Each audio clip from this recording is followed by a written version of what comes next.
नमस्कार class seventh UP board के सभी बच्चों को जय हिंद। तो बच्चों, आज हम आप लोगों के लिए एनुअल एग्जामिनेशन 2026 के लिए इंग्लिश का एक मोस्ट इम्पॉर्टेंट क्वेश्चन पेपर लाए हैं, जो कि बच्चों आपके एग्जाम में क्वेश्चन पेपर आएगा।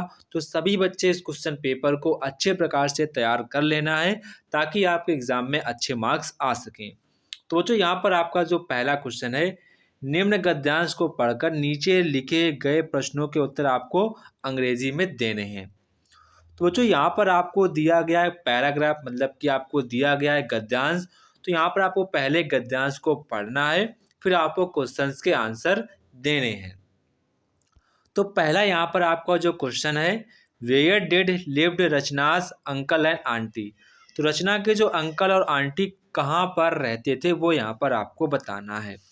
तो पहला जब यहाँ पर आप लाइन पढ़ेंगे, Rachna's uncle and aunty lived in Mysore, तो आपका पहले का आंसर ये हो जाएगा, Rachna's uncle and aunty lived in Mysore. ठीक है, तो पहले का आपका आंसर क्लियर हो गया। इसके बाद आपका नेक्स्ट क्वेश्चन है, वाई डिड गो रचना मैसूर। रचना मैसूर क्यों गई थी, वो यहाँ पर आपको बताना है। तो रचना मैसूर क्यों गई थी, तो आप लिखेंगे यहाँ से रचना एंड हर पेरेंट्स। ठीक है, Rachna and her parents had gone to Mysore to spend their vacation with them. मतलब कि छुट्टियां जो हैं वो मैसूर में बिताने के लिए गई थी।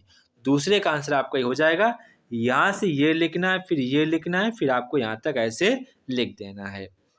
इसके बाद आपका नेक्स्ट क्वेश्चन है, how many tourist visit in Vrindavan every year. तो यहाँ पर कह रहे वृंदावन में प्रत्येक साल कितने यात्री, कितने टूरिस्ट मतलब कि वहाँ पर विजिट करते हैं, घूमने आते हैं, वो यहाँ पर आपसे पूछा गया है। बच्चों, अगर आप इसका आंसर ढूंढेंगे तो इसका आंसर आपको यहाँ से मिल जाएगा। यहाँ पर देखो मिल जाएगा, यहाँ पर देखो 2 million tourist visit Vrindavan garden every year. तो यहाँ पर आपको यहीं से लिखना है, यहाँ से आपको लिखना होगा 2 million tourist, 2 million tourist visit the Vrindavan garden every year. ये आपका तीसरे का आंसर हो जाएगा। तो बच्चों, ऐसे आपको पढ़कर आंसर लिखने होते हैं। आपको ये जब भी ना भी आए तो आपको कभी भी छोड़कर नहीं आना है। आपको यहाँ पर कुछ ना कुछ आपको लिख कर रहना है। पहले आपको पैराग्राफ को पढ़ना है, फिर आपको आंसर को देना है।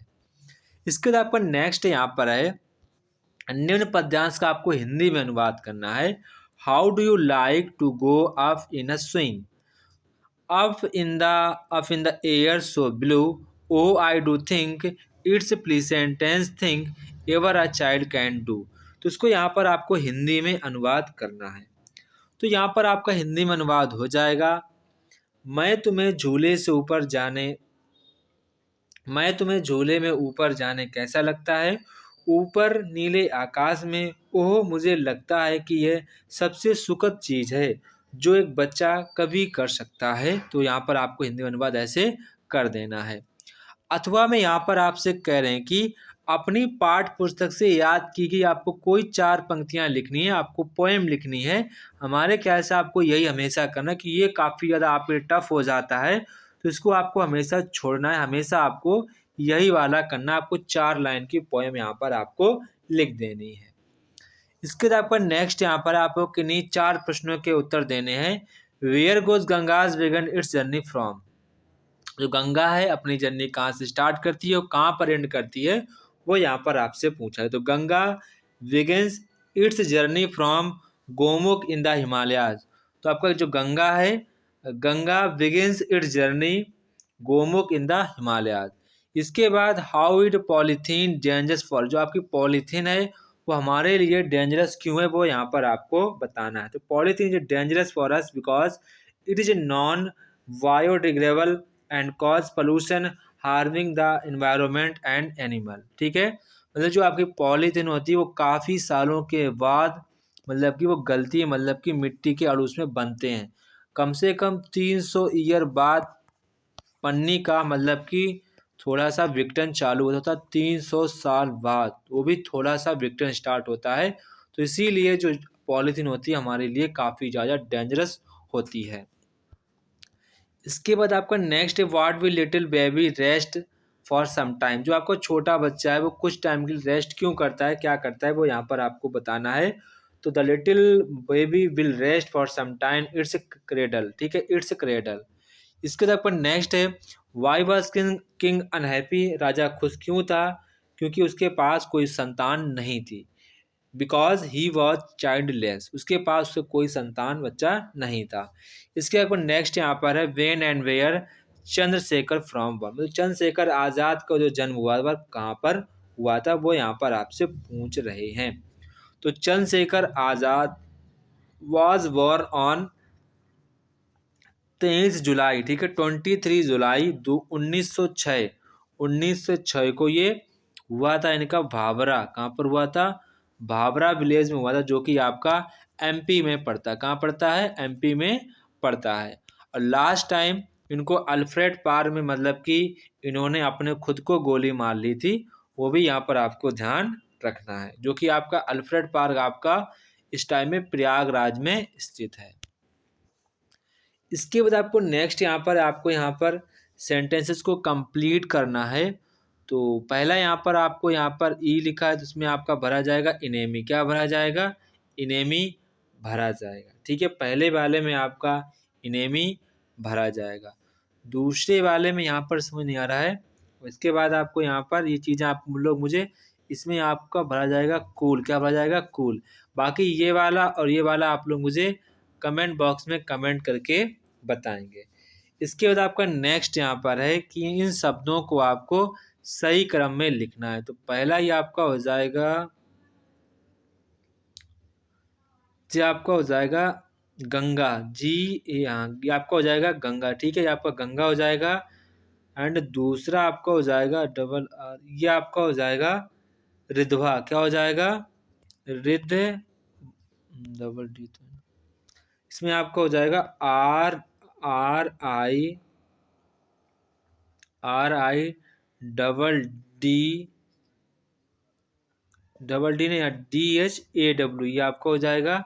इसके बाद आपका मैग्ना का आपका हो जाएगा, आपको कोई यहाँ पर दो करने थे, ठीक है, आप इसका मुझे कमेंट बॉक्स में कमेंट करके बताएंगे। इन दोनों का आप लोग मुझे सही शब्द मुझे कमेंट बॉक्स में कमेंट करके बताएंगे। वैसे यम ए जी एन ए, तो इससे आपका क्या बन सकता है, ये आप लोग मुझे कमेंट बॉक्स में कमेंट करके बताएंगे। इसके बाद नेक्स्ट यहाँ पर बच्चों आपको अपोजिट वर्ड लिखने हैं। तो आपको ग्रामर तो आपको पूरी सही करके एग्जाम में आनी है, ठीक है। तो यहाँ पर आप अपोजिट वर्ड, पहला आपका लाइक है, तो आपको लाइक को तो पता ही होगा, डिसलाइक होता है। दूसरा आपका होप है, तो होप का भी आपको पता होगा, होप का हो जाएगा अनहोप, क्या हो जाएगा, अनहोप। इसके बाद आपका नेक्स्ट है, होप का आप लिख सकते हैं, होपलेस भी लिख सकते हैं, ठीक है, होप, होपलेस, होपलेस भी लिख सकते हैं, ठीक है। इसके बाद आपका सिंगल है, सिंगल का आप लिख सकते हैं मैरिड लिख सकते हैं, क्या लिख सकते हैं, मैरिड लिख सकते हैं। या फिर आप मल्टीपल लिख सकते हैं, या फिर आप डबल लिख सकते हैं, DOUBLE, डबल, ठीक है। इसके बाद आपका प्रेजेंट है, प्रेजेंट का आपको पता होगा, अब्सेंस होता है, क्या होता है, अब्सेंट होता है। तो आप लिख देंगे अब्सेंट, क्या लिख देंगे, अब्सेंट। या फिर आप लिख देंगे पास्ट, क्या लिख देंगे, पास्ट। जो भी आपको अच्छा लगे वो यहाँ पर आपको लिख देना है। इसके बाद आपको यहाँ पर आपसे कह रहे हैं कि निम्न शब्द युग्मों को अलग अलग इस प्रकार वाक्यों में प्रयोग कीजिए जिनसे आपका अर्थ स्पष्ट हो सके। तो सन का मतलब होता है सूरज, की मीन्स क्या होता है, सूरज, क्या होता है, सूरज। और इसके सन का मतलब होता है पुत्र, क्या होता है, पुत्र, ठीक है। तो यहाँ पर आपको कोई ना कोई वाक्य प्रयोग करना है। तो आप लिखेंगे the sun is a star, the sun is a star, ठीक है। फिर आप इसमें लिखेंगे माई सन नेम इज, कुछ भी लिख दो तो आपको क्लियर हो जाएगा। न्यू का मतलब होता है यहाँ पर नया, क्या होता है, नया। और न्यू का मतलब होता है जानना, मतलब कोई चीज़ जानना। I have a new bicycle, I have a new pen, I have a new, कुछ भी लिख दो। इसके बाद यहाँ पर लिखो आई न्यू, मैं जानता था, आई न्यू मैं जानता था, that you are a lawyer, तुम झूठे हो, आप ऐसे लिख दो, ठीक है। इसके बाद नेक्स्ट यहाँ पर आपसे जेंडर्स पूछे, तो मेन का आपका जेंडर हो जाएगा, मेन का यहाँ पर आपको जेंडर लिखना है, तो मेन का आपको हो जाएगा वुमेन, आप लिख सकते हैं, ठीक है, वुमेन लिख सकते हैं। एलिफेंट का आप एलिफेंट का आप लिख सकते हैं सी एलिफेंट, क्या लिख सकते हैं सी एलिफेंट। सन का लिख सकते हैं डॉटर, क्या लिखेंगे डॉटर। फादर का लिखेंगे आप मदर्स, क्या लिखेंगे मदर्स। ठीक है, ऐसे यहाँ पर आपको लिख देना है। इसके बाद यहाँ पर आपको ट्रू और फॉल्स लिखना है। ट्रू कौन है, फॉल्स कौन है। तो पहला हिज पीपल वर रिस्पॉन्सिबल, तो ये आपका ट्रू हो जाएगा। हिज पीपल फेल असेम्प्ट एंड सॉरी, तो यह भी आपका ट्रू हो जाएगा। His mother's name was Shantibai, ये भी आपका ट्रू हो जाएगा। Mother does not teach a child about right and wrong, तो ये आपका रॉन्ग हो जाएगा। इसके बाद नेक्स्ट यहाँ पर आपको वाक्यों को हिंदी में अनुवाद करना है। हरी गोज टू स्कूल, तो ये आपका प्रेजेंट इंडेफिनिट टेंस का है, तो हरी स्कूल जाता है। इसके बाद आपका नेक्स्ट यहाँ पर हो जाएगा ही इज स्टडिंग, ये आपका प्रेजेंट कॉन्टिन्यूअस टेंस का है, तो वह पढ़ रहा है। इसके बाद संगीता सिंग अ सॉन्ग, संगीता यहाँ पर सिंग्स होना चाहिए, क्या होना चाहिए सिंग्स। ठीक है, यहाँ पर आपका सिंग्स होना चाहिए, तो ये भी आपका प्रेजेंट इंडेफिनिट टेंस का है, संगीता गाना गाती है। आई हैव अ न्यू आइडिया, मेरे पास एक नई युक्ति है, मेरे पास एक नई युक्ति है। इसके बाद आपको यहाँ पर इंग्लिश में अनुवाद करना है, इस चीज़ को आप काफ़ी ध्यान से देखेंगे। राधा नाचती है, तो बच्चों ये आपका प्रेजेंट इंडेफिनिट टेंस का है, तो राधा नाचती है। प्रेजेंट इंडेफिनिट टेंस का अफर्मेटिव है, तो राधा डांसेस, क्या हो जाएगा डांसेस। आपकी वर्ब में यस एस का प्रयोग किया जाता है, तो राधा डांसेस हो जाएगा। इसके बाद आपका नेक्स्ट यहाँ पर है हम स्कूल पढ़ने जाते हैं, तो हम की अंग्रेजी वी होती है, जाना की go to, go to school, go to study, क्या लिखेंगे गो टू स्टडी स्कूल। ठीक है, स्कूल। इसके बाद धृतराष्ट्र जन्म से अंधे थे, धृतराष्ट्र जन्म से अंधे थे, तो Dhritarashtra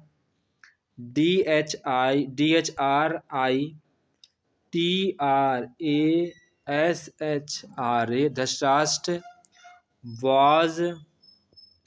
was blind from birth। ठीक है, BIRTH। इसके बाद रवि हमेशा झूठ बोलता है, तो Ravi always lies full stop. Ravi always lies. ठीक है, इसके बाद यहाँ पर आपसे कह रहे हैं कि निम्न में से किसी एक पर आपको अंग्रेजी में निबंध देना, जो भी आपको आसान लगे वो लिखना है।